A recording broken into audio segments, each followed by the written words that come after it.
అదేవిధంగా అధ్యక్ష, ప్రజల సంక్షేమం, ప్రజా శ్రేయస్సు కోసం మేము పరితపిస్తూ ఉన్నది ఉన్నట్టుగా కళ్ళకు కట్టినట్టుగా చెప్పాలనేది నా తాపత్రయం అధ్యక్ష. అబద్ధాల ప్రాతిపదికన ప్రజల్ని మభ్యపెట్టి ప్రతిపక్షాలను లేకపోతే వాళ్ళ మీద ఆధిపత్యం చెలాయించి వాళ్ళ గొంతు నొక్కి ప్రభుత్వాన్ని మేము నడపాలని అనుకుంటలేము అధ్యక్ష. అందుకే తెలంగాణ రాష్ట్రం దేశంలోనే సమున్నతంగా అన్ని రంగాలలో నిలబెట్టాలనే తాపత్రయంలో మా మంత్రివర్గ సహచరులు తమరు ఈ వ్యవస్థలన్నీ కూడా మా ప్రభుత్వ అధికారులు కూడా సంపూర్ణంగా సహకరించబట్టి చాలా విజయాలు సాధించినాం. ఇంకా సాధించాల్సినవి ఉన్నాయి. ఈ అంశాలకు సంబంధించి ఈరోజు మనం చర్చించుకుంటున్నాం. గవర్నర్ గారు లేవనెత్తిన అంశాలతో పాటు అదేవిధంగా ప్రభుత్వంలో ఇప్పుడు ఈ జరిగిన 15 నెలల పరిపాలన మీద ప్రతిపక్ష సభ్యులు పల్లా రాజేశ్వర రెడ్డి గారు కావచ్చు, జగదీశ్వర్ రెడ్డి గారు కావచ్చు, మహేశ్వర్ రెడ్డి గారు కావచ్చు, లేకపోతే కూనంనేని సాంబశివరావు గారు కావచ్చు, అక్బరుద్దీన్ ఓవైసీ గారు కావచ్చు, మిత్రులు రామచంద్ర నాయక్, ఆది శ్రీనివాస్ గారు, వేముల వీరేశం గారు కావచ్చు, ప్రస్తావించిన అంశాలను అన్నిటిని కూడా దృష్టిలో పెట్టుకుంటాం అధ్యక్ష. ఎందుకంటే ప్రజల శ్రేయస్సు కోసం, ప్రజలకు మేలు జరగాలన్నదే మా ఆలోచన. కాబట్టి ఎవరు ఏమాత్రం తెలంగాణ సమాజానికి ఉపయోగపడే సూచనలు చేసినా వాటన్నిటినీ తీసుకోవడానికి మాకు ఎలాంటి అభ్యంతరం లేదు అధ్యక్ష. ఈ తెలంగాణ ఏళ్ళకేళ్లకు పోరాడిన తెలంగాణ చరిత్ర అధ్యక్ష. అణిచివేతను అహంకారాన్ని ధిక్కరించి ఎదిరించే ఉద్యమ పునాదులున్న ప్రాంతం తెలంగాణ ప్రాంతం అధ్యక్ష. 10 ఏళ్ల విధ్వంసం, నియంతృత్వ పోకడల నుంచి తెలంగాణ 4 కోట్ల మంది ప్రజలు మార్పును కోరుకొని ఈరోజు ఈ ప్రభుత్వాన్ని ఏర్పాటు చేయడం అధ్యక్ష. అందుకే ఈరోజు మేము ఇక్కడ ఉన్నాం అధ్యక్ష. ప్రజలు మార్పు కోరుకున్నారు, ప్రజాస్వామిక విలువలను పెంపొందించాలని ప్రజలు ఆశించారు. అందుకే ఈరోజు మేము ఇక్కడ నించొని ఈ ప్రభుత్వాన్ని ప్రజల కోసం నడిపిస్తున్నాం అధ్యక్ష.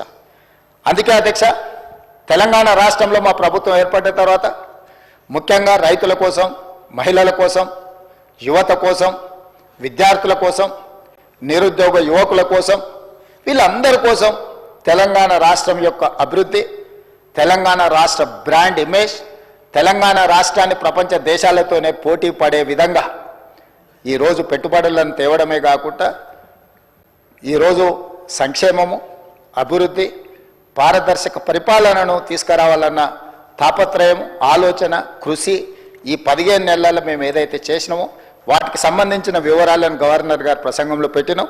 దానికి సంబంధించిన కొన్ని విషయాలను కూడా తమరి ద్వారా ఈరోజు తెలంగాణ ప్రజలకు నేను వివరించదలుచుకున్నాను అధ్యక్ష. ముఖ్యంగా వ్యవసాయం అధ్యక్ష. తెలంగాణ ప్రజలు 70% పైగా వ్యవసాయం మీద ఆధారపడ్డ కుటుంబాలు అధ్యక్ష. తెలంగాణ ప్రాంతానికి ఒక గొప్ప చరిత్ర ఉన్నది. పెద్దలు దామోదర రాజనరసింహ గారు, లేకపోతే మా బట్టి విక్రమార్క గారు వివిధ సందర్భాలలో తెలంగాణ ప్రజలకు భూమితో ఉన్న బంధం, భూమితో ఉన్న అనుబంధం, ఈ భూమే సర్వం. తెలంగాణ సమాజంలో పోరాటాలు, నేల కొరిగిన వీరులు చిందించిన రక్తం, ఈ భూమి కోసము, భుక్తి కోసం, విముక్తి కోసమే పోరాటాలు జరిగినాయి అధ్యక్ష. అది ఆనాటి సాయుధ రైతాంగ పోరాటం కావచ్చు, తొలిమల్లి తెలంగాణ ఉద్యమాలు కావచ్చు, ఈనాడు ప్రజలు ఆశిస్తున్నది కావచ్చు. భూమే మన ఆత్మగౌరవం. అమ్మ ఎంతనో భూమాత అంతనే. గ్రామంలో మన యొక్క గౌరవం, మన గుర్తింపు, మన భూమి. ఆ భూమిని నమ్ముకొని వ్యవసాయంలోనే పుట్టి, వ్యవసాయంలోనే పెరిగి, వ్యవసాయంలోనే చనిపోతున్న మన కుటుంబాలను ఆదుకోవాలన్న బాధ్యత మా ప్రభుత్వం మొట్టమొదటిగా తీసుకున్నది అధ్యక్ష.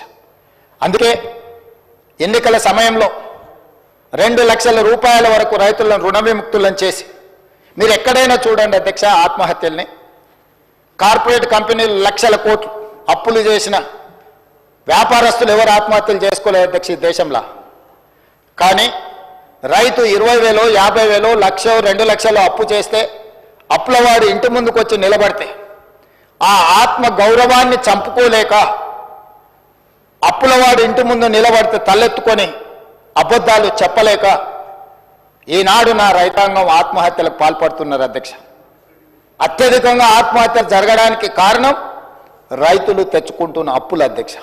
అందుకే ఏ కార్పొరేట్ కంపెనీ వాడు దాదాపుగా 16 లక్షల కోట్ల రూపాయల కార్పొరేట్ కంపెనీలు బ్యాంకులకు ఎగవేత వేసి నీరవ్ మోడీలు, లలిత్ మోడీలు, విజయ్ మాల్యాలు వేల లక్షల కోట్ల అప్పులు చేసి దేశం విడిచి పారిపోయి ఇతర దేశాలలో విలాసవంతమైన జీవితాలు గడుపుతున్నారు తప్ప ఎవరు బ్యాంకులకు పన్ను ఎగవేసి అప్పిచ్చినోడికి అప్పు ఎగవేసి ఎవరు ఆత్మహత్యలు చేసుకోలేదు అధ్యక్ష.